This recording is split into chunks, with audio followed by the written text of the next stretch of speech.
Hey, what's up guys? I'm going to show you how to find a p-value using a TI-84 graphing calculator when you do a significance test. Remember the significance test, you have two hypotheses and you're trying to find evidence against the null hypothesis. So we need the p-value to say if we reject the null hypothesis or fail to reject the null hypothesis. So this example here, I'm just going to read it. It says, according to the Center for Disease Control and Prevention, CDC, website, 50% of high school students have never smoked cigarettes. So that's one of the numbers we're going to use, 50%. Tom wonders whether this national result holds true in his large urban high school for his AP Statistics class project.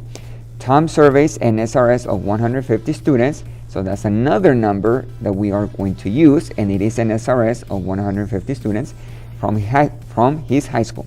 He gets responses from all 150 students, and 90 say they have never smoked. So 90 students have never smoked a cigarette. What should Tom conclude? Give appropriate evidence to support your answer. So the significance test, we do have 4 different steps, and I'm not going to do all 4 steps. I'm just going to show you how to use the graphing calculator to find what you need. But you guys do need your states, the hypothesis. So that's step number 1. You are going to plan what method you're going to use, and you have to write it down. And then you're going to do the work to find the C-scores and the p-value. And it's always a good idea to draw a density curve to represent the area under the curve for the p-value. And the last step will be your conclusion, or you conclude. So when you guys are doing your significance level or your hypothesis test, significance test, you guys need to know what is the alpha level. We want to use that alpha level so we can use the p-value to say we reject or fail to reject. This problem doesn't mention anything about an alpha level or significance level. So when it's not mentioned in the problem, the alpha level we're going to use is going to be 5%, or as a decimal, 0.05. Also, in my state step, you need to write your 2 hypotheses. So I'm going to do that right now so I know what I need to test. I have my null hypothesis, which we use H0, and that's going to be my parameter, and we're using a proportion, so we need to use P is equal to the claim. Now if we go back to the actual problem, it says that the CDC website says 50% of high school students have never smoked. So that's the claim. My claim will be 50%. As a decimal, that's going to be P. So as a decimal, my p-value is going to equal 0.50 or 0.5. Now, Tom is not mentioning if he thinks it's higher in his high school or in his school or lower. He says he's wondering if this result holds true. So he's not really saying it's more or less. So the alternative hypothesis will be not equal to 0.50. When the person that's doing the survey or they are collecting data, if they say more than the national average, or not average, proportion, the more than, higher than 50%, or maybe less than or above or below, then we have to use a greater than or a less than for the alternative hypothesis. Right now, since it's not really clear, it doesn't say more or less, it just says, well, does it hold true? Well, it's stating that it's just not equal to. So when you guys have your null hypothesis, alternative hypothesis, you're going to plan. So this one is going to be a 1 proportion. I'm going to write that down because we do need to know what we're going to use in the calculator. So this is a 1 proportion Z test. We're using a test because we are making, or we are carrying out a significance test. So that's what we're going to use in the calculator. You guys need to check your conditions. That's in your plan. You guys say the method you're going to use. You're going to check the conditions, and then you guys are going to do the work.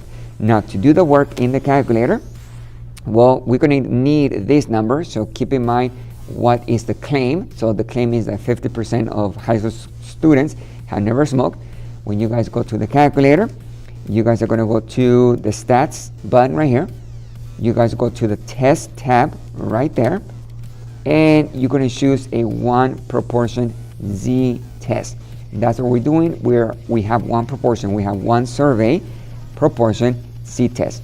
So you guys choose that one, and they do ask for P sub 0, which is the claim. So I already have this set up in the calculator, but my P sub 0 will be your null hypothesis. So 0.5 goes in the calculator. X will be the number of successes from the survey or from the sample. Now when you guys go back to the actual question, they say that 90 say that they have never smoked. So that's your X. How many actually said they never smoked?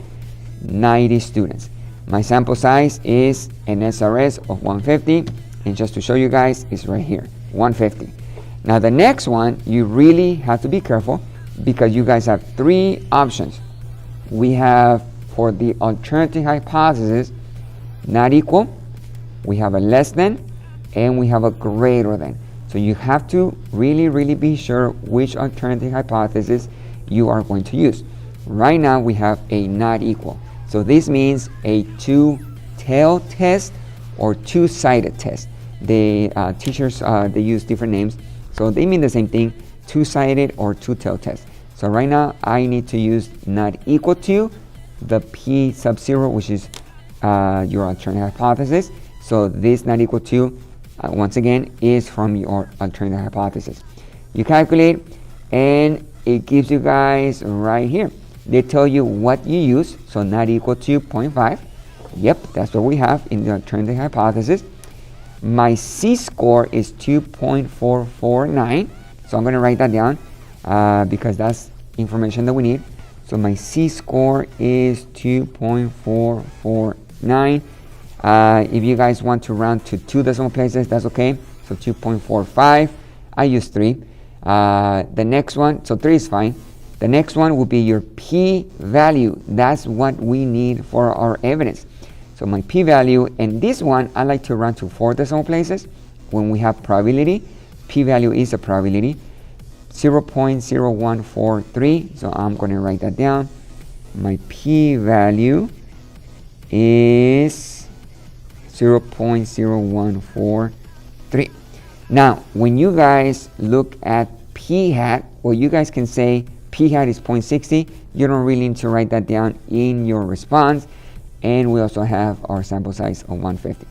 But the information that you get from the calculator, you guys now can conclude. So I'm going to draw a density curve so you guys understand what is a two-tailed test. So from the density curve, you're going to use the C-scores, and remember that the density curve is symmetrical, so the 0 is in the middle. Positive 2, I'm looking at the C-score right here, so positive 2.449 is around here. So since this is symmetrical, I am also going to have a negative 2.449. So the two-tailed test is when you guys are looking for the areas on the tails, and we have 2 tails. The sum of this area right there and this area right there, the sum of those 2 values, which is the area, is going to equal 0.0145. So if you guys use a table, not a calculator, well, you need to find the area of one side. So usually we look for the one on the left side, and then you guys multiply that by 2, because we have two-sided, and you guys will get this p-value. Now what does it mean when we have this p-value and you guys are testing using an alpha level or significance level 0.5? This value right here is less than this one. So 0.0143 is less. So that means that you guys will reject. When the p-value is less than alpha, you reject the null hypothesis. So for my conclusion, I'm just going to put a note right here. You are going to reject H0. So if you guys are rejecting, if you guys are saying, you know what, nope, I'm not accepting this, but we never use that word, we just say reject, that means that we are accepting the alternative hypothesis. So we reject the null hypothesis, and we are accepting this one. So in Tom's high school, the proportion is not equal to 0.50. It might be higher, it might be less, we're not sure, but we know that it's not equal to 0.50, and that's what is the claim. 50% from the website CDC, they claim that 50% of the students, high school students, have never smoked. So with the calculator, you guys can find all those values that you guys need to make a conclusion, but also guys, make sure you also know how to write every single step and how to answer your question. You guys need to organize, you guys need to write what you need, and make sure you guys also check the conditions. You have 3 conditions to check. You guys do the work and everything else. So this concludes my video. If you guys like it, you guys can click that like button. Also, you guys can subscribe to my channel, and if you guys know anyone that needs help on how to use the graphing calculator for statistics, let them know about my YouTube channel. Make sure you guys practice, and I'll see you guys later.